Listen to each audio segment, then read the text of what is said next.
this session, and it will be available on our YouTube page probably tomorrow.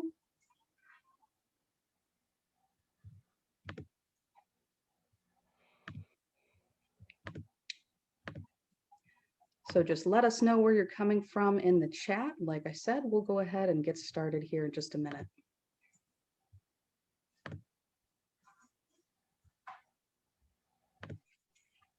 Michigan. It's Michigan. Mm-hmm. Excellent. Our speaker this morning is also from Michigan. She says it's pretty chilly up there right now.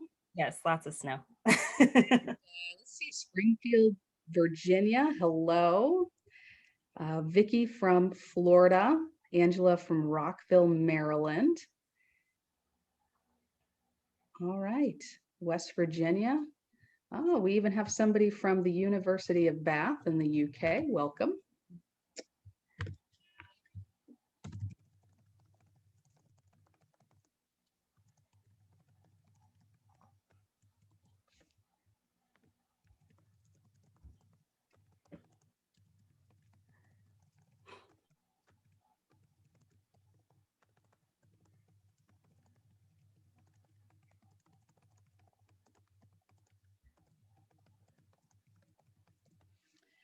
Okie dokie. Hi. All right, well, welcome everybody. I am so glad to see everybody here. From Puerto Rico, hello. North Carolina, excellent. Wow, we've got a lot of very broad range of people coming in from everywhere. That's wonderful. So we'll go ahead and get started here. My name is Erin Lomax, and I'm a marine science educator at the Smithsonian Marine Ecosystems exhibit, and welcome to Marine Science in the Morning. This is our annual lecture series that highlights current and recent marine science research that's presented by the researchers themselves. And this year we are featuring women in STEM, and STEM, of course, stands for science, technology, engineering, and mathematics. And this is an annual winter/spring lecture series at the Smithsonian Marine Ecosystems exhibit at the St. Lucie County Aquarium. And it's normally an in-person program, but this year it's going to be on a virtual platform. And if you'd like more information about this program or links to upcoming events, those programs are listed on the events page for on our Facebook page at facebook.com/SmithsonianSMS. And we'll be putting that link in the chat here shortly as well. And as everybody joins the webinar, I want to point out a couple of the features. You can use the Q&A box that's located at the bottom of your screen to ask questions to our guest. The button that you're looking for looks like it has two little speech bubbles. That's where you'll want to ask your questions. And you can submit a question at any time during the program, and we'll try to get to as many questions as possible by the end of the program. There is going to be another educator on in the background to help keep track of those questions. So if you see a message in the chat box, it will be coming from either myself or Jamel Wilson, who is our digital programming intern. And throughout the program, you can use that chat box to send us messages and to answer any questions that we might have for you. But just so you know, your comments are only visible to Smithsonian staff. So please make sure to keep your comments on topic and appropriate. So we'll go ahead and introduce today's speaker. And today's speaker is Catherine Harris. Now, maintaining model ecosystem aquariums which mimic the conditions of the wild takes a deep knowledge of the science behind the ecological conditions in both the freshwater and the marine worlds. So biologist Catherine Harris of the Belle Island Conservancy Foundation is responsible for the science and the upkeep behind these incredible exhibits. And there's actually an incredible history at Belle Isle as well. So I'm going to turn it over to Cat Harris. And like I said, go ahead and just ask any questions in that chat box as we go, and we'll answer questions at the end. Okay, Kat, it's all yours. The floor is all yours. Take it away. All right, awesome. Well, hi, everybody. Good morning. If you're like me, happy third cup of coffee. I just wanted to reiterate that, yes, I work in aquariums, not just at Belle Isle. I've do some contract work with them on the education side as well. I also work for an aquarium maintenance company called Aquamoon, and we service businesses, schools, doctors' offices, and home aquariums. So I I feel like I do a lot of aquarium stuff, and I truly enjoy it, and I nerd out. But let me go ahead and start my presentation here.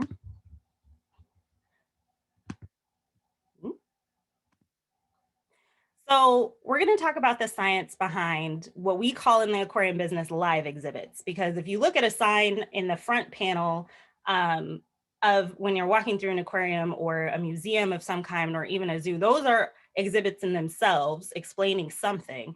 The animals themselves are what we call live exhibits. What I want you guys to take away from this talk is not just all of the intricacies of taking care of live animals in aquarium zoo settings.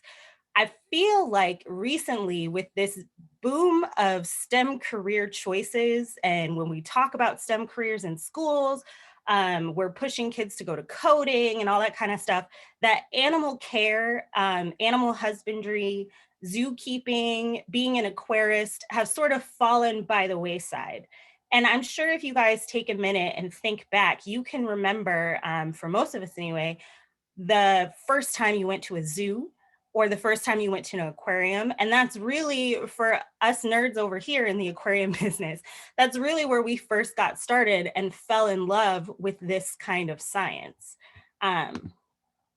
It's really a window into an underwater world. An aquarium is essentially a museum of fish. It gives us an opportunity to observe animals that we normally would never see in our daily life. Even if we were, I mean, we might not even be lucky to see it if we go snorkeling or things like that. So the aquarium history has really grown over the years, and then the home hobby aquarium side has grown as well. But again, I want you guys to remember that this is truly like your first, a child's first look into a wonderful world of natural sciences, of life sciences, understanding ecological processes and things like that. So the central idea behind aquariums are for educational purposes. Seeing animals that we may not normally see and learning about them and what their environment is like. I'm here in Michigan. I dive quarries, Great Lakes, I dive, rivers, things like that. But am I going to see an electric eel in Michigan? I hope not. You know what I mean? I would have to go to the Amazon for that. That's something I would not ever think about or know had I not gone to visit an aquarium with an electric eel, had I not been exposed to that sort of thing. And then to set up and maintain an aquarium requires extensive knowledge of the aquatic world we wish to mimic. We have a responsibility as biologists in zoos and aquariums to educate the public on what these natural habitats really look like. So that's why a lot of the times when you're walking through an aquarium, you're not seeing pink rock on the bottom or, a SpongeBob pineapple house. Maybe at my home aquarium, I might have one of those, yeah, it looks cute. But naturally in the world that you wouldn't normally see that. Yes, some octopus live in coconuts. It's a thing now. We accept it. We move on. So this is a lovely aquascaped tank. And I say aquascape because you can see all the greenery and the different species of the tank. So when I design a tank, for large aquariums, I have a little bit more control. When I'm at a client's house in their home aquarium, I have a little bit less control. So I designed a tank and I was like, it's going to be a Congo River tank and it should look something like this.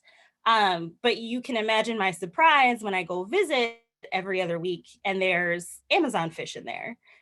So internally I'm like, well, but it's his home tank. Yeah, it's not, my place to say it. And it looks beautiful. But you have branches, lots of different seagrasses, seaweeds, algae that you wouldn't normally see in the ocean. The bottom is different than what you would see in the ocean. And if I never make it to South America, I'm never going to know that these things are around in rivers and lakes and things like that. If I go to my aquarium, I get a little taste of it and I can see it up close. And you know, if I'm lucky and it's not crowded that day, I can stare and watch them all day if I want. So we're going to talk about aquarium design. We're also going to talk about aquarium filtration, and we're going to talk about the natural world around us. I was saying earlier that this was very difficult because each one of these components could be a whole series themselves. And I do get a little bit carried away, but yeah, so we're just going to dive into it. So design ideas should always prioritize the animal's needs first. But we do have to take care of them. And we also need to consider what's easiest for us to access the tank for cleaning and maintenance, plumbing issues, and things like that. But the animal's needs always come first. The components are based on like what an animal needs to survive and thrive, which would be food, water, shelter. Those are the things that an animal needs to survive and thrive. Certain animals do better by themselves. Other animals need to be put in a group. Understanding that particular animal's needs is very important. So we spend a lot of time reading, studying, researching. A lot of people don't realize that aquariums do conduct research also, as well as zoos. It's not just a fun place where you can come and see animals. Of course, that's our priority, but we do also conduct our own research on the best medical practices, the best husbandry practices. How can we make these animals, what I like to say is fat and happy, or we can allow them to survive and thrive. So this is a lovely picture that's actually a puzzle. You can get it from the New York Puzzle Company. So I found this picture and then I bought the puzzle because I was like, this is amazing.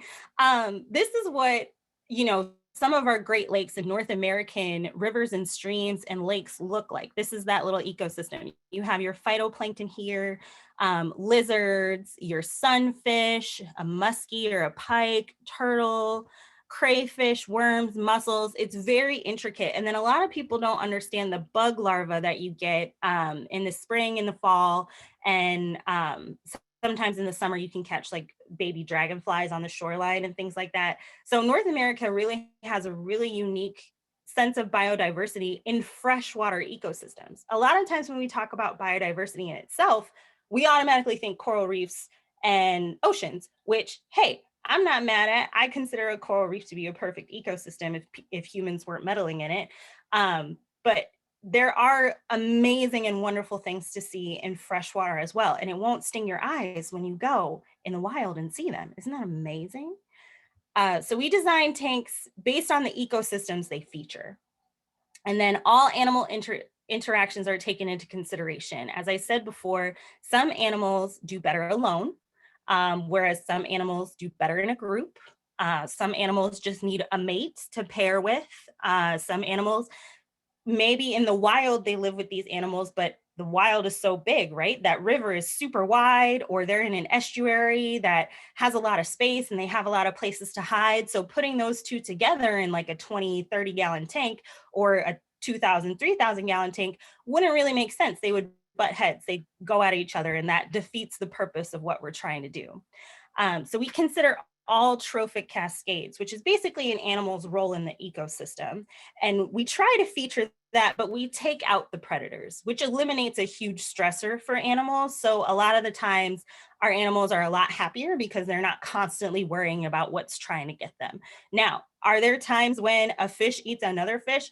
Yes. And I have to say that if that happens to me, sometimes that's my bad. Maybe I didn't feed them enough. Maybe I didn't love them enough. You know, like, why would he embarrass me that way? I don't know. But their aggressions do happen. Animals are animals.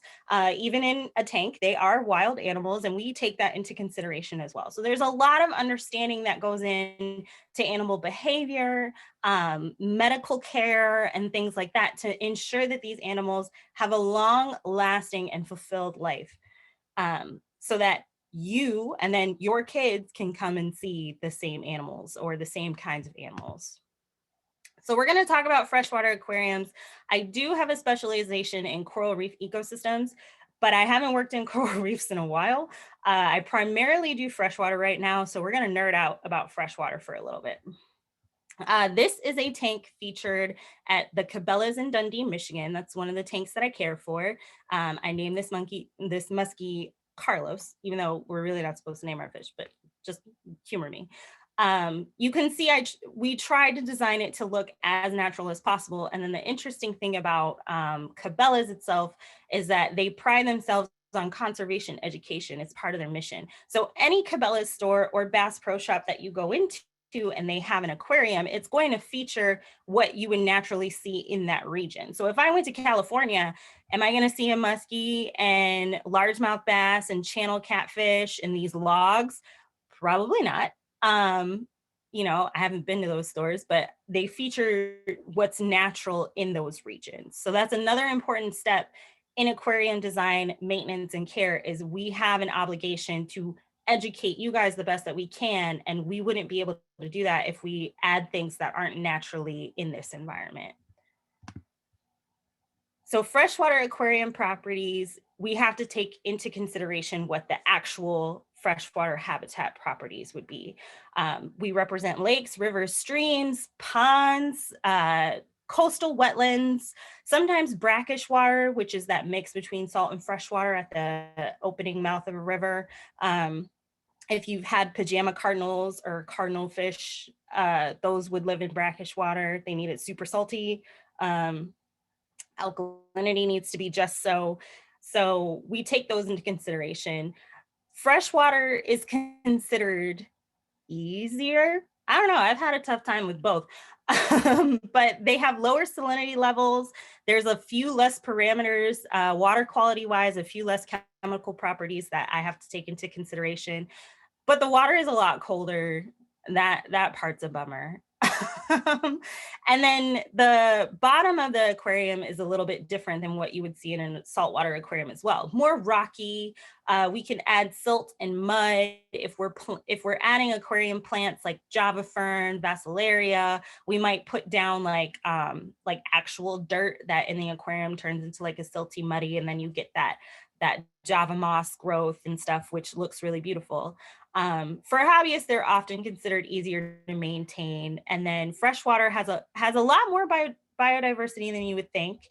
You can take care of a lot of amphibians, snails, insect larvae. You can raise insects in a freshwater aquarium. You got reptiles, you've got fish. So a lot of things that most people don't think about. They're just thinking like, oh, I go to the river, you know, for fun. I'm not thinking about if there's cardinal tetras or cichlids in there. I'm not trying to see any fish. I'm just going to cool off in the summertime, take, you know, maybe kayaking, things like that. So there's a lot going on underneath the surface, and sometimes you really have to look for it. Fish are very good at hiding in the wild, but if you come to an aquarium, you should be able to see a great representation of that. So we have to understand, in order to take that large lake that's miles and miles wide and miles deep and give you a snapshot of what it looks like, we're taking an environment that's, you know, huge, right? Probably like a third of the size of the state of Michigan or whatever. And then you're condensing that and mimicking it in a very smaller scale, be it like a 20-gallon Tetra tank or a 45,000-gallon Great Lakes fisheries tank. We have to understand what the huge environment looks like in order to mimic that on a much smaller scale.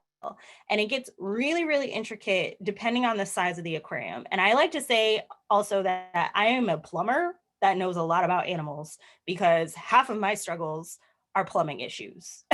So you can imagine the struggle. So we have to understand freshwater ecosystems in itself. So this is a great graphic that shows there's 3 different layers in a lake.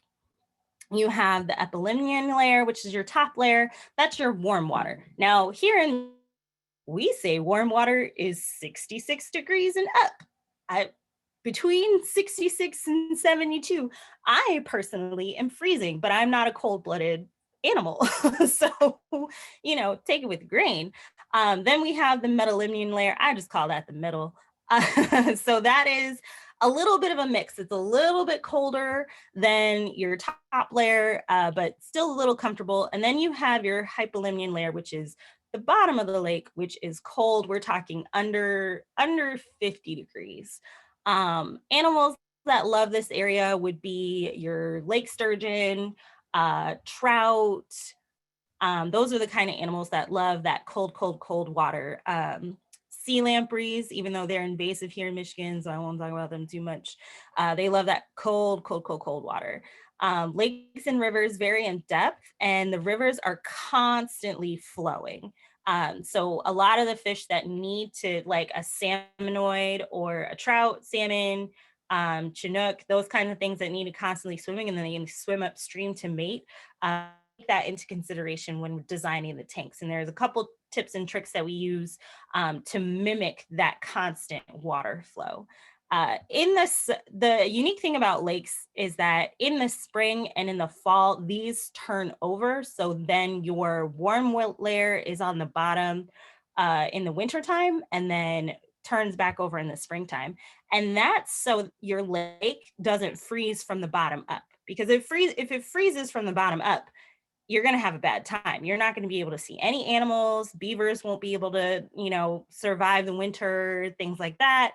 But with that warm water layer now on the bottom in the wintertime, just the surface layer freezes in a lake. So that's just, I'm going to not go too deep into that because I have like a whole series and like unit on that. So this is sort of a map of what those trophic cascades would look like. You have a tertiary consumer. Your big top dog in the ecosystem is going to eat your secondary consumer.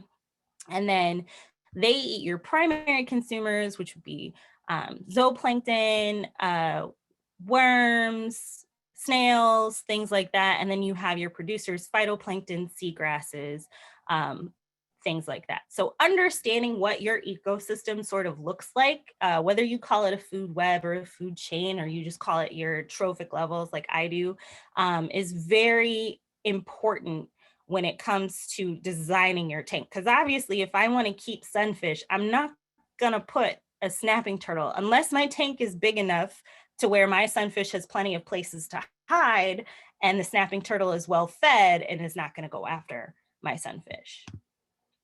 So this is a beautiful tank of rainbow fish. And you can see all the different like seaweeds. You have your Java fern, you Ludwigia, like a lot of people don't realize your freshwater tank can look this good, right? You're thinking, oh, freshwater, it doesn't have a whole lot of color. It's dark, it's cold, it's, a rocky bottom, but there's lots of plants and animals that live in freshwater, and you can take that into a tank and make it look really beautiful. And then here's some things that we don't consider when we talk about freshwater, like freshwater stingrays or freshwater jellyfish, frogs, other semi-aquatic and fully aquatic amphibians, and then my little axolotl over here, so cute. Your salamanders, mud puppies, things like that. A lot of people don't really think that these same animals, your stingrays and jellyfish, can live in freshwater environments as well. So that's another important aspect of visiting your aquarium, supporting your zoos and aquariums, so you can really get a snapshot of what the world is like around you. So now we're going to talk about saltwater aquariums. I'm going to kind of like speed it up a little because I said everybody that this would happen. I just get talking. The care in saltwater aquariums is a little bit more intricate because oceans are complicated. So everything is dependent on something else, and like the time of the day and like the coastal region. So it's amazing to me that life survives in such harsh conditions in the ocean. Like, yes, the water is warm, but like, is it really nice under there? Depends on what animal you're taking care of. So the animals really determine how and what components are involved in the tank. Large scale aquariums really capture what life is like in the ocean. They can build on it. They'll have like a nice fringing reef and with a giant clam and all sorts of different little schools of tangs and damselfish, and it looks really beautiful. You can even Some aquariums have like large kelp forests that they feature, and you can imagine those million gallon aquariums and the team that it takes to take care of those. I mean, they're probably checking their water quality every day, which is a lot. I like to say that if you want a saltwater aquarium in your home, just expect about 2 hours out of your day in terms of checking your parameters, maintenance, feeding, all that kind of stuff, to get it to look as if it were at an established aquarium exhibit. Uh, Coral reef aquariums require a lot of light. A lot of people don't know that behind the scenes is actually hot because we have a lot of light on our coral tanks. And they like a specific color too. So you could get bubble corals that bioluminesce and they need that low light. Well, they actually grow better with purple light than they do with blue light. And these are things we wouldn't know had aquariums not done studies on this in the past and continue to do studies on them in the future. They need a specific flow. Corals are really temperamental and they won't grow if the water isn't flowing right. And some corals need it to be random because, like I said, the ocean is complicated. We can sit there and model and talk about hurricanes and what our weather buoys are picking up all the time, but the ocean can change her mind like that. And then, life happens fast, man. And they require daily maintenance. Deep sea aquariums require low light, cold water, a very specific flow as well, and daily maintenance. And I haven't taken care of a deep sea aquarium in a really long time. I feel like the last one I did had spider crabs in it, and I think their holding tank was pressurized, but I feel like we brought them back up to pressure in order to put them on display. But next time you're at your local aquarium, if they have a deep sea, you can ask that question because I actually would like to know. So when we're talking about saltwater aquarium properties, we need to take salinity into account. Your ocean salinity is between 35 and 37 parts per million.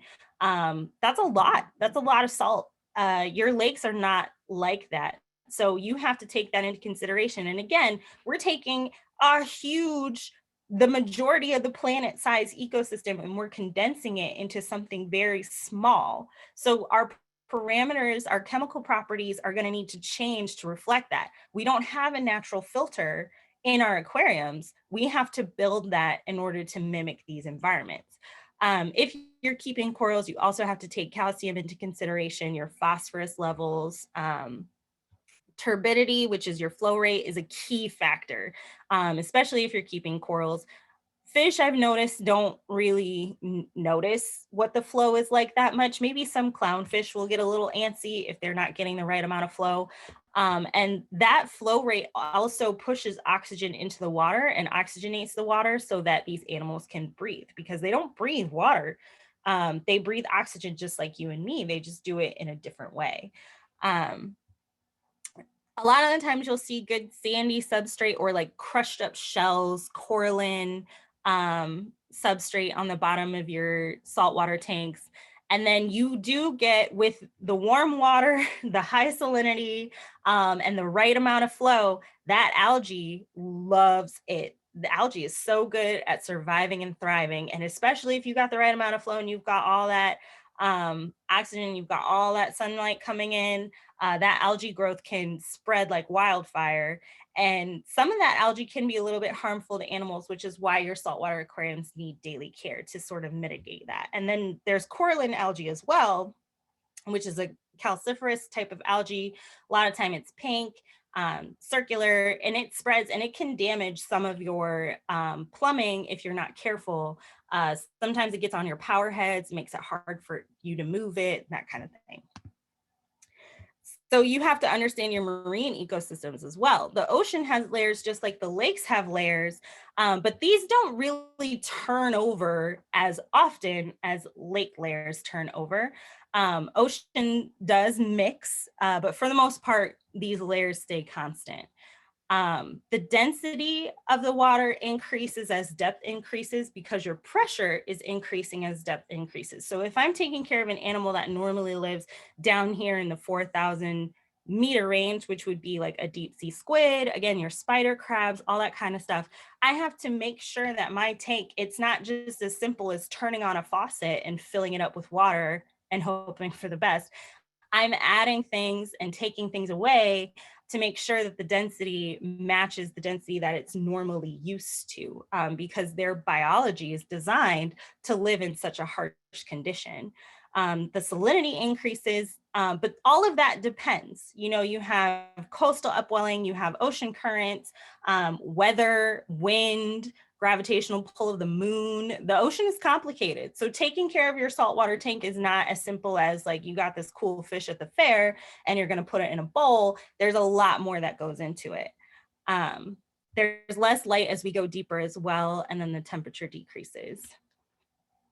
So the layer in which the animal being cared for has to be considered when designing their habitat. So we spend a lot of time when you get a new animal, you're talking with your curator about what animals you want, thinking and designing your space based on what that animal is used to, what it needs, and taking into consideration where it lives, what it lives by, and food, water, shelter, you know, and friends. So these are just some examples of what you can have in your aquarium and some things that can make it easier for you. This is why I like coral reefs aquariums, because a lot of the times you can do your work for you. There are some fish that are algae eaters. They can handle the algae, the excessive algae growth. So instead of checking it every day, maybe I'll check it every Tuesday and Thursday. A lot of aquarists will have what's called a cleanup crew. So you have a sea cucumber or other echinoderm that eats the sand and filters out all the detritus and then poops out clean sand. So that's one less water change I got to do every week. Seahorses are really sought after and they're very cool to look at. They are hard to take care of. They require a lot of food and they make babies like crazy. But you know, I figured that's a crowd pleaser right there. And then your clownfish lives in an anemone. So if you're going to have soft corals and you have an anemone, it would be best to include a clownfish of some sort to sort of make it feel more like home. That symbiotic relationship is beneficial to them. Corals have feelings too, you guys. And then some deep sea animals you might see in aquariums would be sponges. I love talking about sponges. I'm kind of running low on time, so I'm not going to talk about sponges today. Then you have a whole ecosystem around like hydrothermal vents. You can have different crabs, more sea stars and sea urchins, jellyfish, things like that. So now we're going to talk about aquarium filtration. I like to say everybody eats, so everybody poops. So yeah, what do you do when your fish poops? In the wild, that naturally gets filtered out. There's animals that'll eat it. There's a whole process of bacteria breaking it down. There's decomposers to help you out, scavengers to help you out. And then also that mixing in the weather patterns and the currents will just take that poop away. So lucky them, right? Well, in aquariums, not so much. The natural world has its own filtration. It has the water cycle, oxygen cycle, phosphorus cycle, nitrogen cycle. When you first learn about aquariums, this gets like drilled into you. It is like the first interview question you ever have, like nitrogen cycle, nitrogen fixation. It's something that we talk about nonstop because too much of a good thing can kill you in aquarium world. So poop and decaying food matter, we refer to that as detritus, and it sits on the bottom and it starts to decompose. What happens when it's breaking down is that you get an excess of ammonia and ammonium, and then there's nitrifying bacteria that breaks that down further into nitrates and nitrites. And then in theory, out in the wild, you have plants, again, wind current that will remove that. You have a larger water volume as well that will dilute that because that can become toxic to your fish. In the aquarium world, we do not have that. So we have to make sure that our filters are doing that for us. So we're going to talk about aquarium filtration, and there's a bunch of different kinds. These are my sand filters for one of my trout exhibits. That's why they're condensating, because it's super cold in that trout exhibit. I feel like I had a bad, and there's a lot of water on the floor over there. I feel like I had a bad day that day. I don't know why I took a picture of it. But there are other filters you can get, sponge filters, canister filters. My favorite, it's weird to say you have a favorite.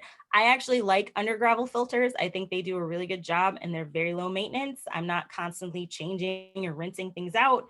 I don't have to replace a UV bulb on my under gravel filter, but I do understand that those have kind of fallen by the wayside in practice wise, but I stand my under gravel filter. So basically how filters work is the water flows over the top of something and then it gets filtered down and then pumped back into the aquarium. So you might have like sponges, pads, then you have like some porous rock. Bio balls are plastic, but like have spaces between them so they can catch excess detritus and make sure that nitrates and nitrites aren't going back into the aquarium. And then another thing I wanted to mention is when that bacteria starts breaking that stuff down, your nitrates and nitrites aren't free flowing in your system. It's actually going to attach itself onto your rocks, in your sand, on your decorations, on your walls and things like that. And then they start to sort of overgrow.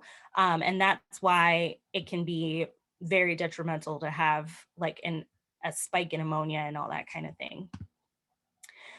When you're talking about saltwater aquariums, it's more popular. You wouldn't necessarily have like an overflow filter or you'd have biotowers. Under gravel might not be the best for a saltwater aquarium. You would have what's called a protein skimmer, and you can see how dirty this is. But essentially, water gets pumped in and then there's an oxidation process that pushes all of the bad stuff you don't want out into this filter, and you can see all of that dirtiness. And then it goes back into the system. And most of the time, your protein skimmer is going to be what we call a sump, which has like 4 different filter layers. It comes in, it flows here, then it flows through some macro algae, which is a sustainable way to filter your aquariums. I highly recommend that if you can get that done. It gets oxygenated, then it goes through sand and gravel, which is another filter step, and then it gets pumped back into your aquarium. So talking about what animals you're caring for, you need to understand what they eat. It's not just about where they live and how you're going to control that nitrogen cycle. You need to understand what it is that they eat. Diets vary depending on the animal, just like diets vary depending on humans, right? Zoos and aquariums often have a whole team, the fancy ones anyway, often have a whole team dedicated to preparing food. Because yes, it's a big job to make food for. If you've got 150 tanks, you've got, you know, over 100 exhibits, big ones, small ones, all of that, it's intense to prepare some food. And then protein is what we mainly consider, and we measure that based off of the animal's body weight, how much protein we're going to give them, and it's a certain percentage. I'm not going to name one because it varies from place to place and animal, but we do take into consideration their percent body fat and how much protein they need to get. And then the feeding procedures depend on animals too. So here you see a shark. It's very common in aquariums to tong feed a shark. A lot of the times, if you're going to have a shark tank, you're going to make it look good and you want to showcase where a shark would live. It's a big apex predator. It's sort of the police of the reef. So maybe you have some other reef fishes in there with lots of little hidey holes so that they can get away if the shark's hungry, but it's not going to be hungry because we're tongue feeding the shark. So they're either trained to come to a certain target feeding. They come to a certain color square or a bobble or something like that, and then they sort of stick their nose out and you take the tongs and you sort of drop in what it is that you're feeding them. And a lot of times we put vitamins in their food and things like that. So this is a lovely illustration of what is considered in a lot of aquariums to be perfect nutrition for your fish. And it's what we call gel food. These are catfish striper pellets, but this is just a fun little video of me making some gel food. It smells awful, but I do enjoy making it. And I actually put garlic in mine to help keep the fish healthy. Some people don't do that, but it's basically broccoli, peas, carrots, and then your proteins, shrimp, squid, some Some people add like vitamin B12, vitamin C, they crush it up into a powder, and then they add gelatin to it, and you mix it up with hot water, just like you're making a Jello mold, like it's 1952. And then you pour it in a pan, you let it cool, and you cut it into chunks. And the size chunks depends on what animal you're feeding. My big animals are gonna get these big 1-inch chunks. I have smaller chunks on the bottom there for my small crappie and things like that. So here is a picture of just one of the refrigerators, one of the refrigerators. I have multiple that house the food for my larger aquarium tanks. I have some krill here, dead small feeder fish, lots of shrimp because nobody checked my order form and I over ordered the shrimp. We have squid in there, some silver sides, and then saltwater feeding. It's more or less the same. The food that they get, I mean, fish don't discriminate. They do taste their food, and sometimes if they don't like it, they will spit it back out, or if it's too cold, they'll spit it back out. And I'm like, listen, I don't have time for this.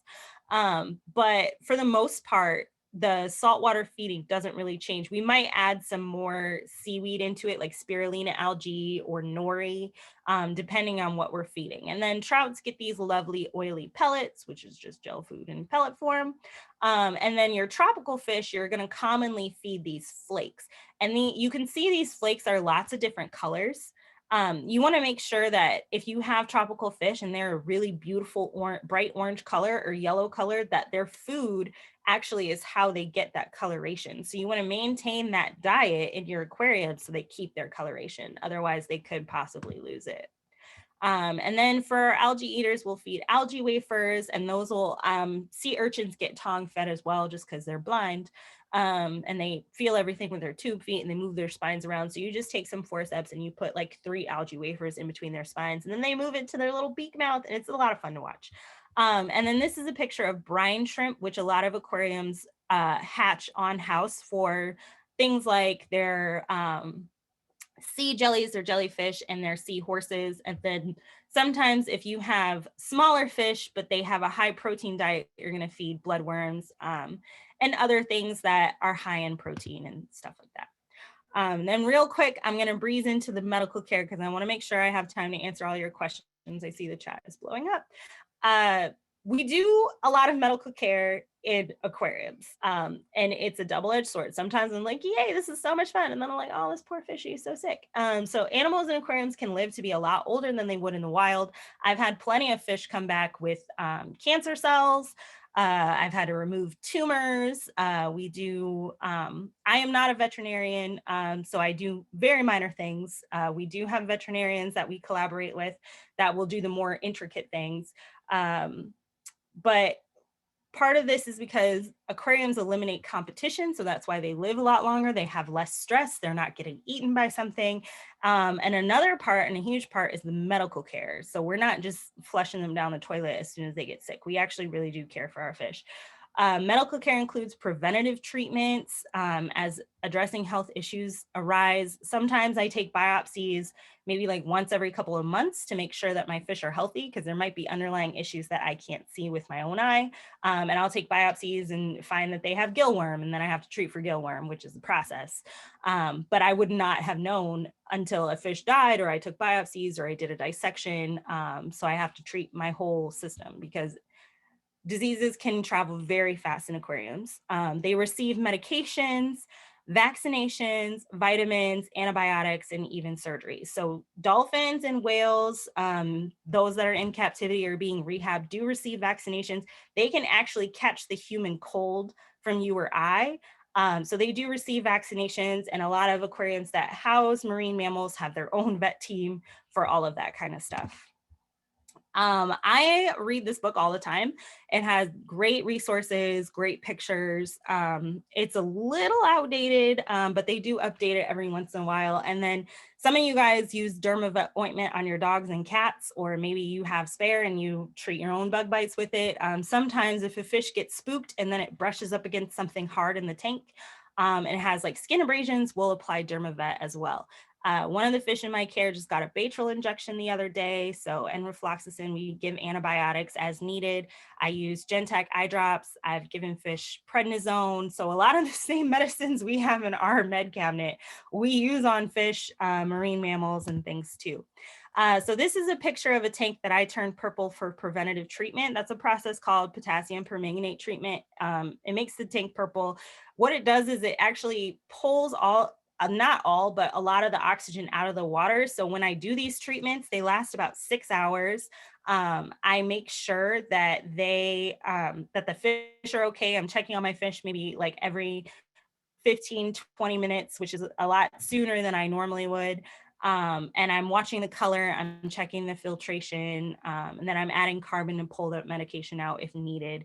It's kind of like a cure-all. There's a lot of conflicting studies on it, so I don't know too much about that. And then this is a picture of biopsies that I took of a bass that got spooked. He scratched the side of him and it kind of got a little bit infected. You can see all these little white splashes over there are white blood cells. And then these big ones here are granulomas. Again, I don't really know too much about granulomas. I just know when I see them, it means an infection and I need to consult with my veterinarian on what to do next. But I figured these pictures are great so you guys have a visual representation, because it's not something you would see happen on the floor in the aquarium, or even if you do a behind the scenes tour, it's not something you would normally see. Then I have this bass that has what we call HLLE, which is head lateral line erosion. It's a common thing that happens in aquariums. Again, it's just a sign of like their age, really. I don't have much knowledge on the treatment of that. And then if anybody on the call is from my workplace, this is not from my job, this is from my home tank, but these are some little um some little opportunistic parasites that popped up in my home aquarium on my axolotl. And then you see these little spicules right here. Those are actually rod bacteria. So this was a surprise to see under the microscope, but I'm glad I checked because I had to treat my own home tank. So yeah, and typically treatment for these kinds of things is if I raise the salinity a little bit, it'll sort of fry these guys. And bacteria is mitigated through water in your filtration. So zoos and aquariums require lots and lots of maintenance. I've said it a million times. Those that care for zoos and aquariums are masters of ecosystem management. So don't count them out just because they're sitting, behind the four walls all day. If they were out in the field, they could tell you, the ins and outs of the stream that they're in, measuring, the mussel population.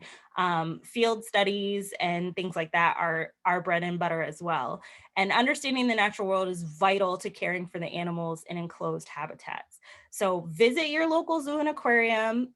It's often our first look, your children's first look, into other environments in the world around us.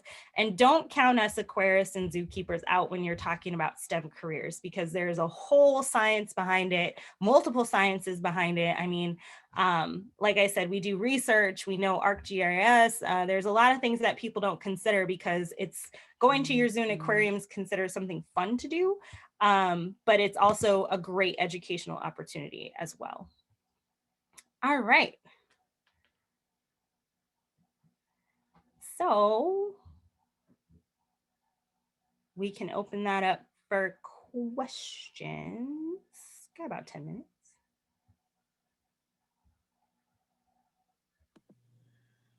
Here we go. Sorry. I can't share my video, but that's okay. I don't really need to necessarily see. There we go. Yay. Hi, everybody. My name is Jamel Wilson, and I am a Smithsonian intern. So I'll be conducting questions. And some of you guys had a lot of really good questions for Kat. So we do want to thank everybody who submitted questions about the specific aquarium stuff. However, since we're sort of short on time, we're just going to stick with the research-related questions. But there's a lot of online informational sources that you can consult for your answers.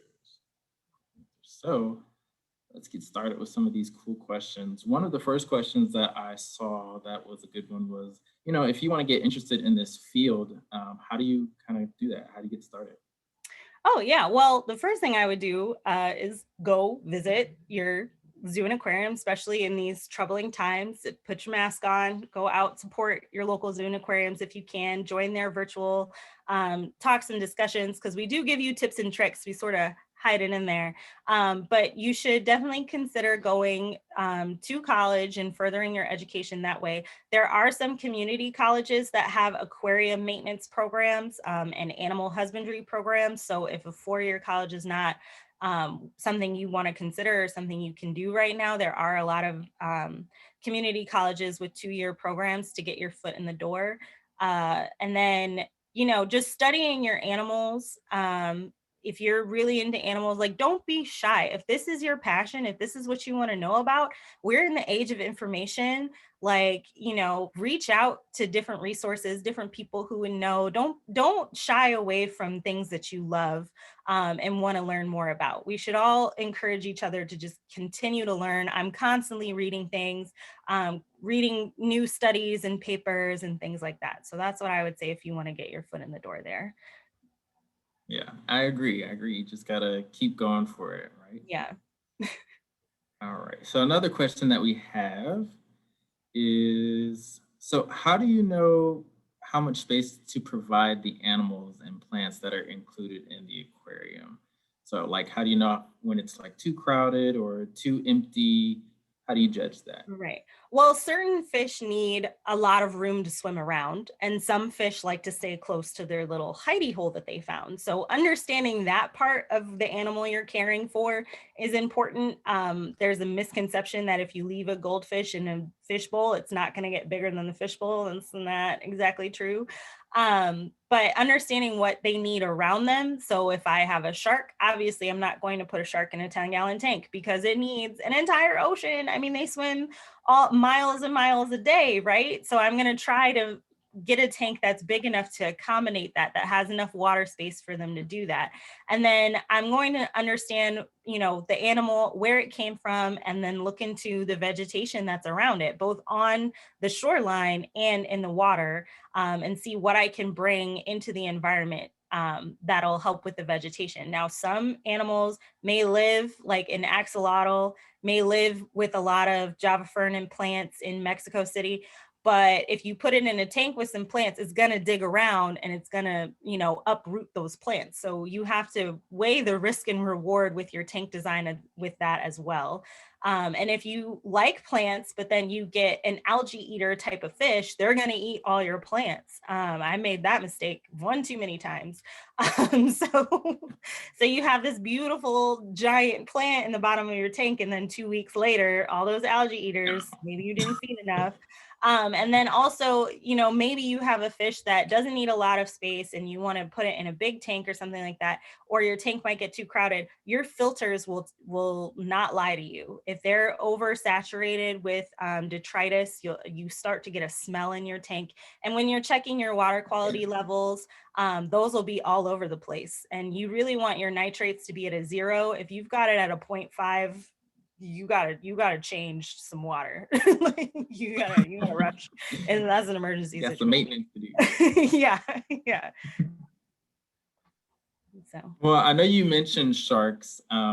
So actually one of the questions was basically like, you know, have you dealt with sharks before, or you know, have you had them in like Aquamoon or the aquariums that you've worked with before? we do have staff members that take care of sharks. There are no sharks in Michigan, so unfortunately, I haven't had the opportunity while I've been here to take care of sharks. I have taken care of sharks in the wild in the past for like a day or two. But as an aquarium educator, I did have to learn the ropes of taking care of the sharks, because sometimes for small aquariums too, like your educators and your sort of support staff or things that do other things, if your aquarist can't get in, you might ask that educator, like, hey, are you there that day? Can you give them their vitamins? Depending on where you work and that kind of stuff. We have to know a little bit of everything. So I've worked with sharks on an island called Coconut Island in Hawaii, but that was like a day. I have seen the sharks get fed at Waikiki Aquarium and other aquariums, but I'm not fortunate enough to take care of sharks. So. Hey, maybe one day. One day, maybe. Um, Another question that we have, I don't know. Okay, there we go. My internet is really bad, so I'm trying to hang on over here. But another question that we have is basically like, how many fish do you have in the Belle Isle aquariums? Just I don't know. The number doesn't have to be exact or anything. Yeah, I don't. I honestly, a lot. So, Belle Isle has, I want to say, between like it's a high number, maybe like 75 tanks on display, maybe a little bit more, and then they have more tanks in holding. So head count wise, I have no idea. Even at Cabela's, I have no idea. I have a 45,000 gallon tank that has roughly 100 fish in it, give or take. Then I have two 10,000 gallon tanks that total maybe 50 fish in it. So head count, a lot of the times when I take these jobs, I'm coming in after these aquariums are established. So I'm not worried about census as much as some other aquariums or other aquarists might be. I'm sort of nonchalant in that sense. Hey, that's all right. Yeah. All right. So let's see. Maybe we have time for one more question. So let's see. What typically happens, or like, what's the process if, for instance, they accidentally put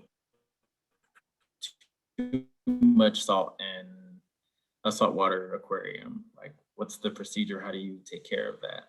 Well, Without, if you letting your fish go overshoot and stuff. if you overshoot your chemical properties, which does happen, it shouldn't, but it does. The first step is to do a water change and dilute that chemical out of your system. That would be the first step, and then checking your parameters throughout the day.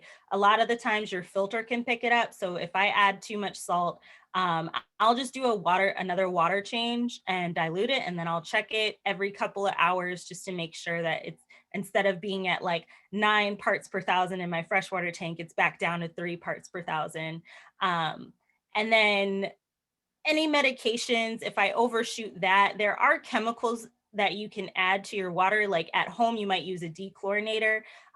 We use sodium thiosulfate, which is a chemical compound that pulls almost everything out of the water. Or you can throw carbon into your filter system. That does a really good job of pulling everything out of the water. But your first step is to do a water change and dilute that out of the system. Yep.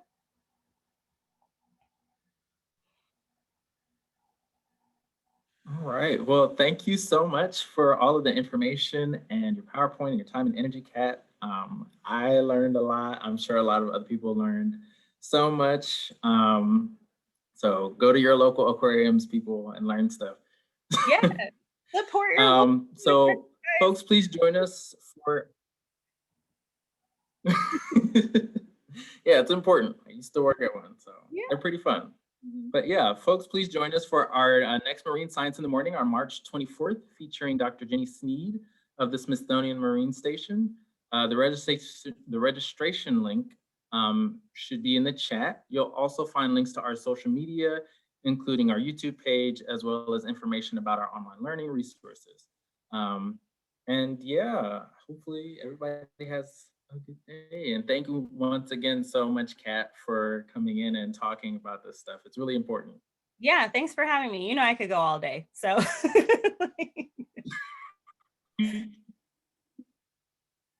All right. Well, take care, everybody, and I'll see you next time. bye.